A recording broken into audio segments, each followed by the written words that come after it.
নমস্কার। প্রাণারামের মাধ্যমে সম্প্রচারিত ভারত কথার গ্রন্থি মোচনের 219তম পর্বে আপনাদের সবাইকে জানাই সাদর সম্ভাষণ।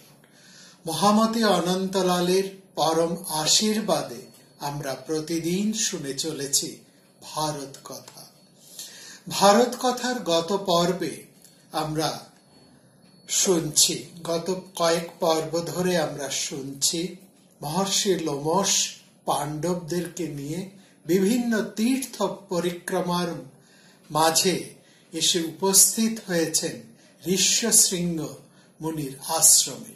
সেখানে তিনি শোনাচ্ছেন ঋষ্যশৃঙ্গ বিভাণ্ডক মুনিপুত্র ঋষ্যশৃঙ্গের কথা। আমরা উপনীত হয়ে আছি সেই ঋষ্যশৃঙ্গের আশ্রমের কাছে পাণ্ডবদের সাথে। এখানে আমরা মহাভারতের তথ্য হতে জানতে পারছি এক মুনি, যিনি প্রকৃতির সমস্ত দ্বার নিরুদ্ধ করে পিতার অভিভাবকত্বে কঠিন তপস্যাময় এক ব্রহ্মচর্য জীবনে অতিবাহিত করে চলেছেন, যার জন্ম হতে কৈশোর এবং কৈশোর হতে যিনি যৌবনের প্রারম্ভে এসে উপনীত হয়েছেন, কিন্তু জীবনের কোনো অভিসন্ধি যার মধ্যে প্রকাশ পায়নি। তিনি ওই আশ্রমের পরিবেশটুকু ছাড়া আর জীবনের কোনো কিছুই, কোনো স্বাদ তিনি আস্বাদন করেননি। হঠাৎ তার জীবনে ঘটে গেছে এক বসন্তের ছোঁয়া। তিনি আকুল হয়ে পড়েছেন। আমরা লক্ষ্য করছি বিভাণ্ডক মুনি এসে উপস্থিত হয়েছেন সেই আশ্রমে। এসে তিনি দেখছেন তার পুত্রের এক বিহ্বল দশা। সেই পুত্রের বিহ্বল দশাকে আমরা মহাভারতের কবির বর্ণনার সাথে সাথে আমাদের মহাকবি রবীন্দ্রনাথের কথাতেও তার কিছুটা হয়তোবা বর্ণনা করতে পারি। তার বর্তমান ঋষ্যশৃঙ্গের অনুভূতিটুকুই যেন রবীন্দ্রনাথ তার কত কবিতার মধ্যে এক অপূর্ব মহিমায় ধরে রেখেছেন, এক অনন্য পূর্বতায়। সেখানে তিনি বলছেন, সৃষ্টির প্রথম স্মৃতি হতে সহসা আদিম স্পন্দ করিল সঞ্চরণ রক্তস্রোতে, তাই এই তরুতে তৃণে প্রাণ আপনারে চিনে, হেমন্তের মধ্যাহ্ন বেলা যৌবন অবরুদ্ধ খেলা ঘরে, কত যুগ যুগান্তরে হিরণে হরিতে তার খেলা। শুরু হলো নতুন করিয়া জীবনের ভাঙা গড়া, প্রকৃতির প্রতিশোধ রন্ধপথে ছুটে আসে, সর্বাঙ্গে সকল প্রাণী কাঁপায় সে বৈরাগ্যের স্তব্ধ ব্যাকুলতা।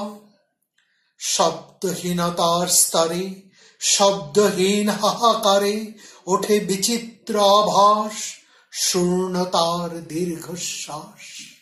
আমরা দেখছি সন্ন্যাসী শিষ্যের বিরুদ্ধে প্রকৃতি কিভাবে প্রতিশোধ নিয়েছে বা নিয়ে চলেছে ঋষ্যশৃঙ্গের জীবনে। আমরা লক্ষ্য করছি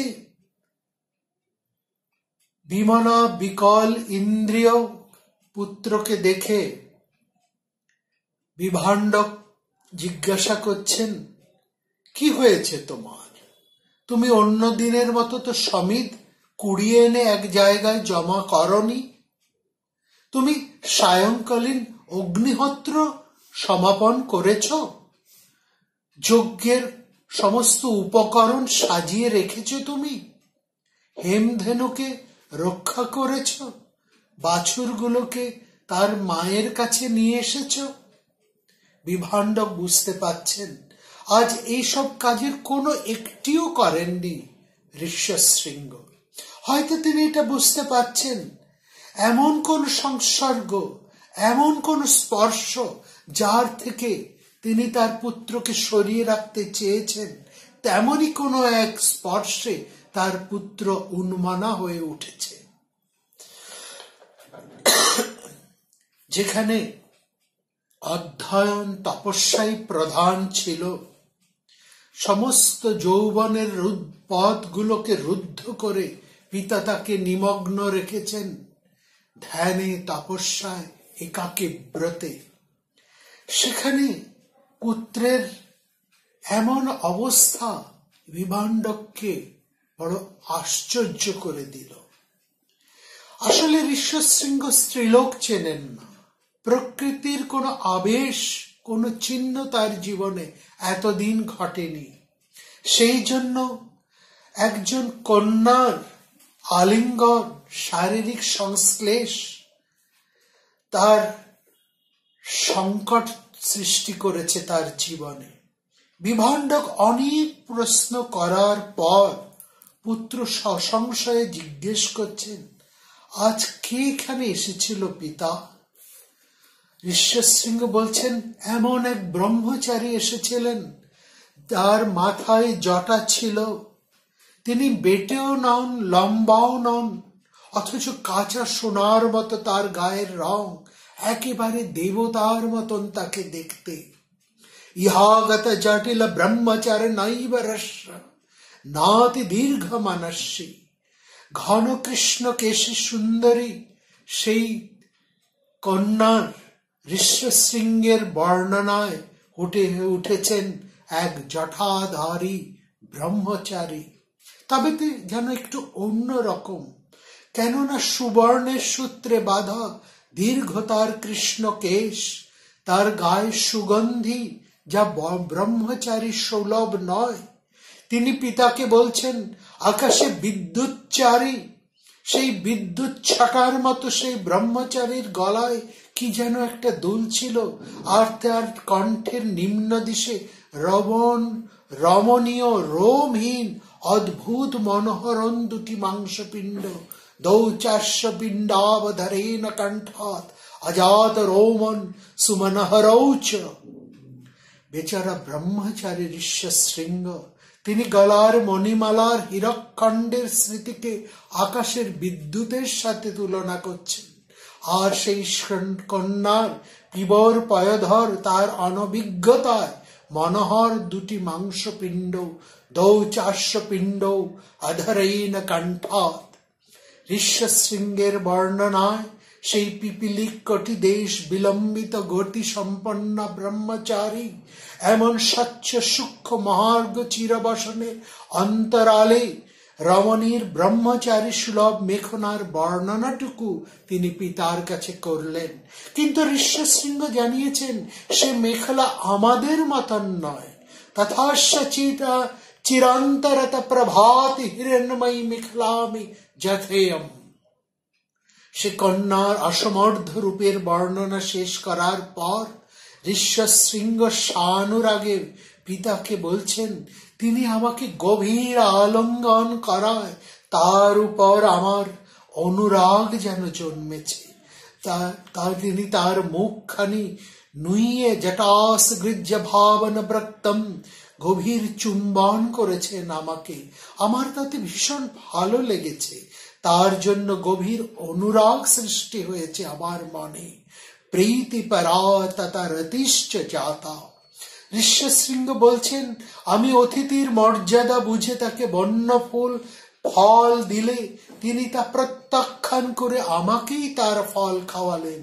কিন্তু আমাদের এই আশ্রমের যে ফল, সে ফল কিন্তু এতটুকু নেই, এরকম নয়। সে ফলের খোসা বাকল নেই, কোনো আঁটি নেই, তার মধ্যে সে এক অদ্ভুত ফল।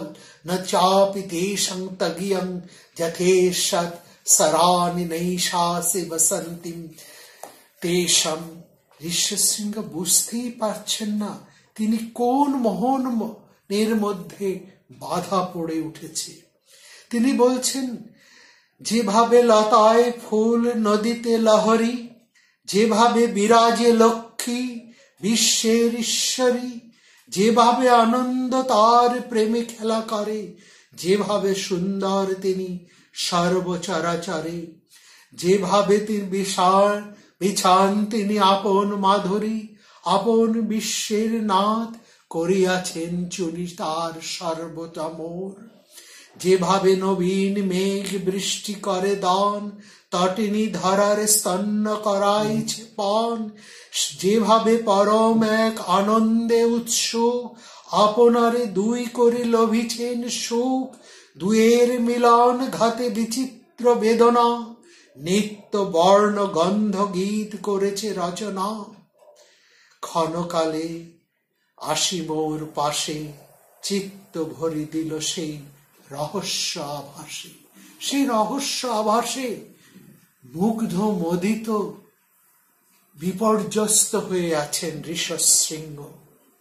শেষে প্রায় তিনি বলছেন পিতাকে, এই দেখো পিতা, পটসূত্রে গাদা সুগন্ধি মালা ফেলে দিয়ে গেছেন সেই সন্ন্যাসী, সেই ব্রহ্মচারী।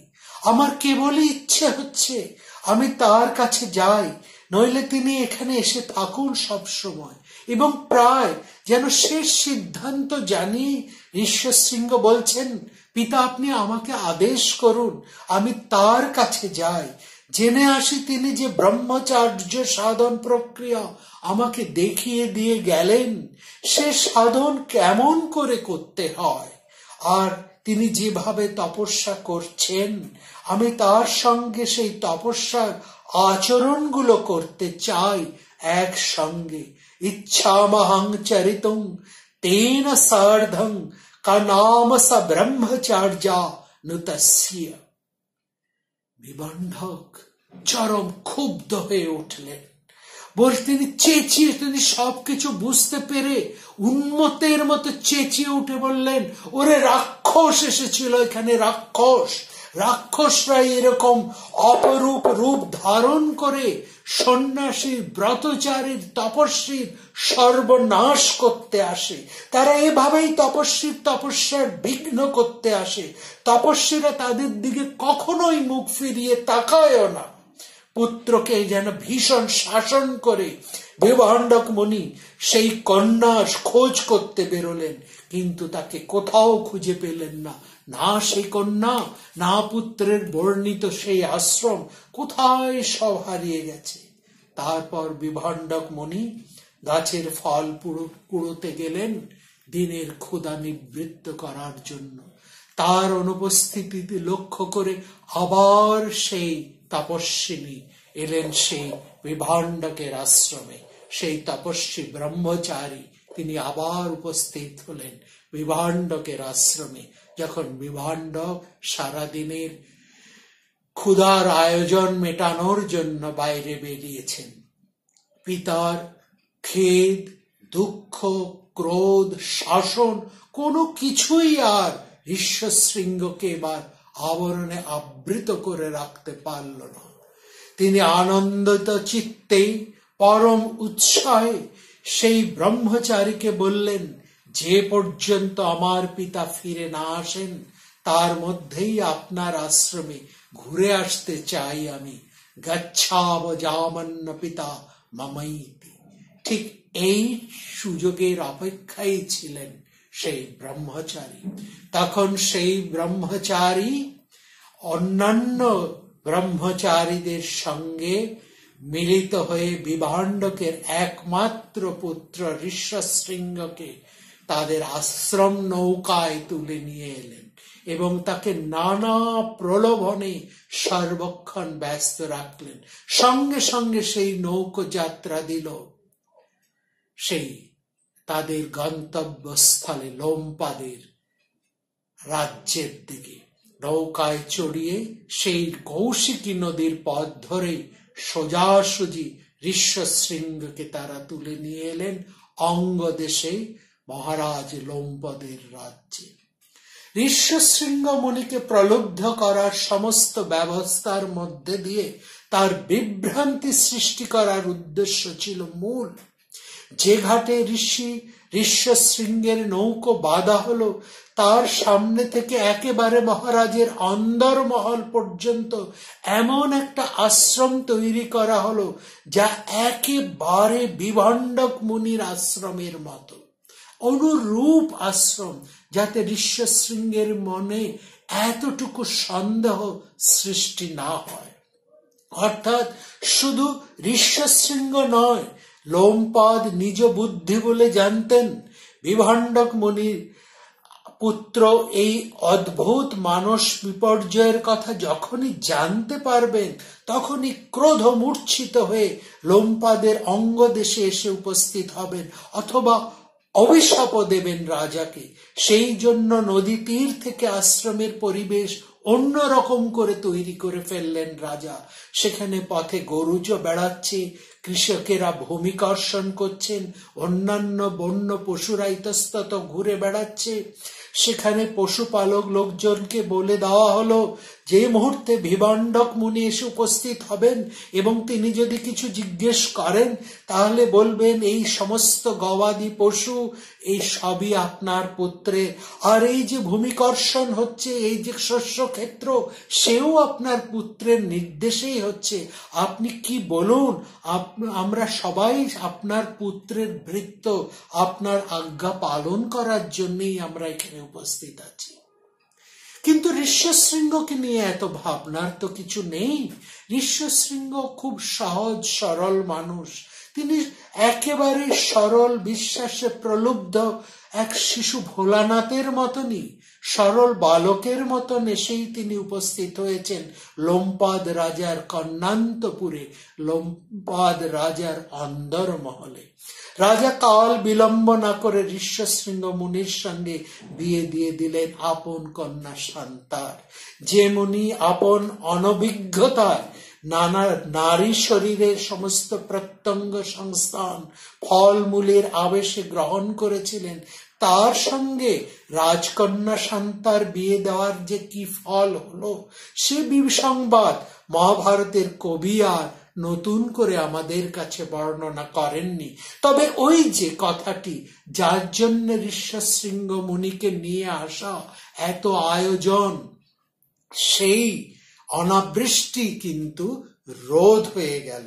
অনাবৃষ্টি বন্ধ করার জন্য ঋষ্যশৃঙ্গ মুনিকে যে আহ্বান, আর ঋষ্যশৃঙ্গ মুনির পদার্পণের সঙ্গে সঙ্গেই সেখানে বৃষ্টিপাত শুরু হয়ে গেল। এই বর্ষণকে, এই অলৌকিক বর্ষণকে ঋষ্যশৃঙ্গ শান্তার বৈবাহিক প্রতীক হিসাবে গ্রহণ হয়তো করা যায়, সে কথা মহাভারতের কবি বলেননি। শুধু বর্ষারম্ভকারী ঋষ্যশৃঙ্গের কথা মহাভারতের কবি আমাদের বলেছেন। যদিও আমরা বেদে বর্ষণকারী পুরুষ মানুষকেই, সেই বেদের এক কামক বর্ষণকারী শক্তিমান পুরুষকেই বেদে বর্ষণকারী মেঘের সাথে তুলনা করে দেওয়া হয়েছে বেদকে, এবং সেখানে তার পত্নী সংযোগকে এই নববর্ষণকারী তুমুল মেঘের তাণ্ডবের সাথে বর্ণনা করা হয়েছে। সমন পত্নী বীরশব জগন্ম, এর ধারাই বোধহয় ভাবিত হয়ে এই কাহিনী রচনা করা হয়েছে। এই কাহিনীকে এক নতুন ভাবে বিন্যাস করেছেন কবি প্রতিভার অধিকারী মহান কবি ব্যাসদেব। এদিকে বিভণ্ডক মুনি খাদ্য সংগ্রহ করে যখন আশ্রমে ফিরে এলেন, ফিরে এসে দেখলেন তার পুত্রকে তিনি আর কোথাও খুঁজতে পারলেন না। ক্রোধে তার শরীর জ্বলে যাচ্ছে। তিনি তার তপস্যার সিদ্ধিতে, তার তপপ্রভাবে তিনি বুঝতে পারলেন যে অঙ্গরাজ লোমপাদের এই কাজ। তিনি বুঝতে পারার সঙ্গে সঙ্গে বিভণ্ডক মুনি ভীষণ ক্রোধিত হয়ে দ্রুত চলে এলেন অঙ্গদেশে। এসে দেখলেন এক মনোরম আশ্রমিক পরিবেশ। এমনিতেই ক্ষুধার্ত এবং পরিশ্রান্ত সেই বিভণ্ডক মুনিকে দেখা মাত্রই সেখানে উপস্থিত সবাই মুনিকে পরম পরিতুষ্টির সাথে সসম্মানে বরণ করলেন। প্রচুর আয়োজনের মধ্যে দিয়ে, প্রচুর নম্রতার সাথে, স্তুতি পাঠের সাথে, যত্নের সাথে তাকে দুগ্ধ প্রদান করলেন সেখানকার গোয়ালেরা। রাত্রিতে তিনি সেই গোপপল্লীতেই থেকে গেলেন। পরদিন সকালে উঠে নানা খবর নিতে নিতে মহর্ষি বিভাণ্ডক জিজ্ঞেস করলেন, তোমরা কার প্রজা? এই আশ্রমটি কার? তারা বললেন, এখানকার সমস্ত সম্পত্তি তো আপনার পুত্র ঋষ্যশৃঙ্গের। আমরা সবাই তার আজ্ঞাধীন প্রজা। ধনং তবেদং বিহিতং সুতস্য। এমন বিনয়ী কথা শুনে মহর্ষি বিভাণ্ডকের ক্রোধ শান্ত হলো আস্তে আস্তে। তিনি কপর্দক শূন্য পুত্রের এত সম্পত্তি, এত পশুধন জেনে তিনি আশ্চর্য হলেন। জিজ্ঞেস করলেন, কে দিয়েছে আমার পুত্রকে এত ধন, এত সম্পত্তি? আমার পুত্র কিভাবে এই সমস্ত সম্পত্তি লাভ করলো? উপস্থিত সবাই সবিনয়ে জানালেন, মহারাজের যজ্ঞ করে আপনার পুত্র এই সব লাভ করেছেন। বিভাণ্ডক মুনি পুত্রের সমৃদ্ধি দেখে যে এতই খুশি হলেন যে মুনির রাগ একেবারে চলে গেল। তিনি পুত্রের বিবাহ দেখে আর তিনি কিন্তু ক্রোধ প্রকাশ করলেন না। তিনি পুত্রকে বললেন, পুত্রের কাছে এসে তিনি পুত্রকে আশীর্বাদ করে বললেন, তোমার বিবাহে, তোমার এই সমৃদ্ধি লাভে আমি সন্তুষ্ট হয়েছি, খুশি হয়েছি আমি। তুমি বিবাহ করেছ, অতএব পুত্র লাভ করে এবং এই রাজার সমস্ত প্রিয় কার্য সম্পাদন করে তুমি ফিরে এসো আশ্রমে তোমার পত্নীকে সঙ্গে করে। তিনি পুত্রের সাথে পুত্রবধূকেও অনেক আশীর্বাদ করে ফিরে গেলেন নিজের আশ্রমে। তারপরে আমরা দেখলাম ঋষ্যশৃঙ্গ মুনি, তিনি পিতার কথা অনুসারে লোমপদ রাজার যজ্ঞ এবং তার বিভিন্ন বৈতানিক কর্ম একে একে সম্পাদন করলেন এবং তারপরে ইক্ষ্বাকু বংশীয় মহারাজ দশরথের পুত্রেষ্টি যজ্ঞ তিনি সম্পাদন করলেন, যে যজ্ঞের ফলে অবতার পুরুষ রামচন্দ্রের অভ্যুদয় ঘটেছে।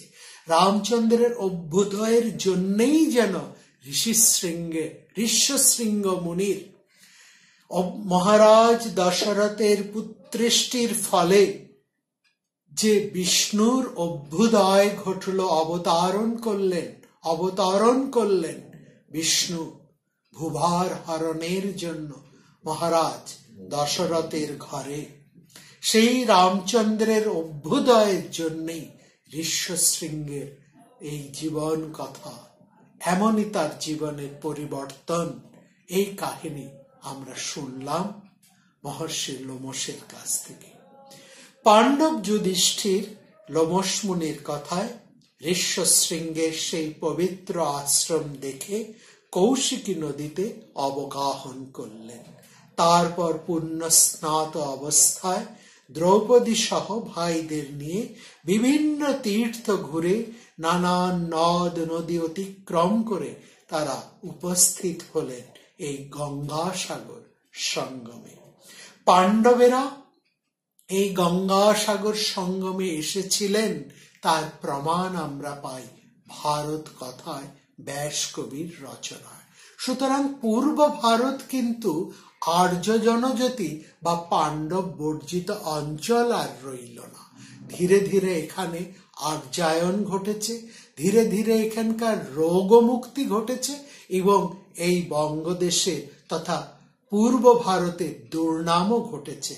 এখানে আর্যরা বসতি স্থাপন করেছেন এবং এই গঙ্গাসাগরের মাহাত্ম্য এতটাই বেড়ে গিয়েছে যে সেই মহাকাব্যে বলা হয়েছে যে পার্শ্ব নদীতে স্নান করলে যে পুণ্য হয়, সেই পার্শ্ব নদীর মধ্যে অত্যন্ত পুণ্যতম স্থান হলো এই গঙ্গাসাগর সঙ্গম।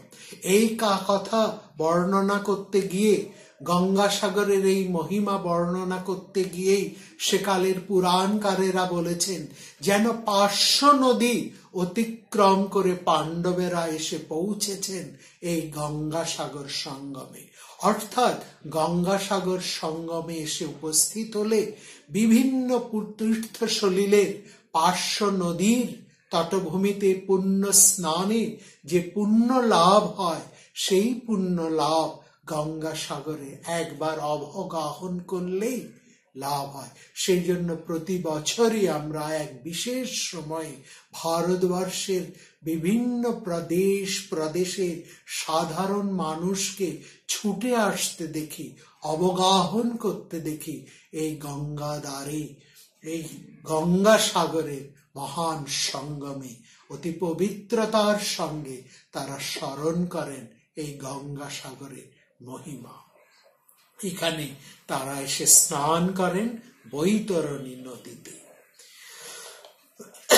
তারপর আমরা দেখছি পাণ্ডবেরা সেখান থেকে রওনা হলেন, সেই সাগর সঙ্গম হতে তারা রওনা হলেন কলিঙ্গের দিকে, এবং সেখানে এসে তারা উপস্থিত হলেন কলিঙ্গের বিখ্যাত বৈতরণী নদীর তটে। মূল মহাভারতের কাহিনী বিস্তারে আমরা এমন জায়গায় যে রয়েছি, যেহেতু মহাভারতের মূল শ্রোতা কাহিনীর সাথে যুক্ত নয়, সেজন্য হয়তো আমাদের মধ্যে এ প্রশ্ন জাগে, আমরা বুঝতে পারি না মহাকবি কেন মূল কাহিনীর সঙ্গে সঙ্গে এত বিভিন্ন কাহিনীকে এনে জুড়ে দিয়েছেন। এত তীর্থ কাহিনী, এত নদ নদীর কাহিনী, এত পুণ্যতরা সলিলের কাহিনী, এত পুণ্য ভূমির কাহিনী, কেন এত কিছু মহাকবি এর সঙ্গে একের পর এক জুড়ে দিচ্ছেন? আমাদের মনে তো এই সংশয় হয়, কোথায় মূল কাহিনী থেকে আমরা বিচ্ছিন্ন হয়ে যাচ্ছি না তো, সরে যাচ্ছি না তো মূল লক্ষ্য হতে? আসলে মহাভারত তো একটা পারিবারিক জীবনের কাহিনী মাত্র নয়, যে একটা পারিবারিক জীবন ইতিহাস, একটা স্নেহ, একটা পরিবার তান্ত্রিক বা পরিবার কেন্দ্রিক স্নেহ বাহিনী ব্যক্ততার মধ্যেই তা আবদ্ধ থাকবে, তা তো নয়। মহাভারতের পরিসীমা সংকীর্ণই নয়, মহাভারত যে একেবারে অসীম সীমার মধ্যে নিজের আসনকারী পেতেছে। তাই জন্য তো ভারতবর্ষের সর্বকালে সর্বজন ভারতবাসীর হৃদয়ে মহাভারতের ব্যাপ্ত আসনকারী আজও এত সমুজ্জ্বল ভাবে, এত গভীর মমতায় পাতা রয়েছে। সর্বভূতের মধ্যে সকালের একাত্ম মহিমার মধ্যে সারা দেশকে, সমগ্র জনজাতিকে দেখার যে অনুপম এক বৈশিষ্ট্য মহাভারত সৃষ্টি করেছেন, তার পূজা মন্ত্রের আসনের মধ্যে, সেই আসনের মধ্যে মহাভারত যেন সমস্ত মানুষকে, সমস্ত বিশ্ব চরাচরের সাথে আমাদের প্রত্যেককেই মহাভারত সেই আসনেই ধারণ করে রেখেছে। সেই আসনের উপাসনায় শ্রোতা, বক্তা, পুরাণকারেরা সবাই আসীন হয়ে আছেন। যুধিষ্ঠির এক তীর্থ হতে অন্য তীর্থে যাচ্ছেন, তাকে মানসিকভাবে আমরাও অনুগমন করছি, আমরা তাকে অনুব্রজন করছি, তার সাথে সাথে চলেছি। আমরা দর্শন করছি ভারতবর্ষের বিচিত্র মানুষকে, বিচিত্র বিশ্বাসকে, শুনছি ভারতবর্ষের বিচিত্র ইতিহাসকে। কলিঙ্গ দেশের বৈতরণী পার হয়ে যুধিষ্ঠির উপস্থিত হয়েছেন এবার মহেন্দ্র পর্বতে, বিশাল দেহী পরশুরামের তপস্যা স্থল। যে পরশুরামের কথা একটু ইঙ্গিতে আমরা গত পর্বে উল্লেখ করেছিলাম, সেই পরশুরামের তপস্যা স্থলে আমরা এবার এসে উপস্থিত হয়েছি। রামায়ণের রামচন্দ্রের কাছে দর্পচূর্ণ হয়ে পরশুরাম এই স্থানটিকে বেছে নিয়েছেন শান্ত সমাহিত হওয়ার জন্য। মহেন্দ্র পর্বতের নাম উচ্চারণ মাত্রই মহাভারতে পরশুরাম এর চর্চা আরম্ভ হয়েছে এক মহাকাব্যিক ভঙ্গিমায়। আমরা এটা না বলতেও পারতাম, কিন্তু এই কাহিনী আমাদেরকে বলতেই হবে, যেহেতু মহর্ষি অগস্ত্যের মতোই পরশুরাম ভারতবর্ষের রাজনৈতিক ইতিহাসে এক যে বিরাট পুরুষ, কেবল তাই নয়, তিনি নিজেও এক ইতিহাস সৃষ্টি করেছিলেন।